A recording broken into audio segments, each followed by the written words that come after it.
ғашық боп қалма ақын деп, айтқандар маған ақыл көп.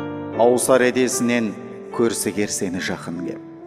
Оларға сонда таң бәлі, жанымның күйіп жанғаны, өзіңнен өзге жұлдызға аспанымда орын қалмады.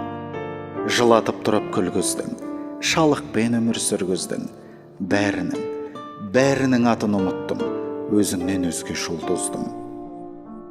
Махаббат деген соқпа дерт, айтпаш есің жоқ па деп, мәңгірген мендей мәжнүнге тек өзің ашар сот керек. Ай кезбе десең көктегі аспанға жерлеп кетмені, ақындар ғашық болмаса ақыр заманның жеткені. Жоқ, маған жолама, ақынға жолап болама, есі бар жұлдыз ессіздің қолына келіп қонама.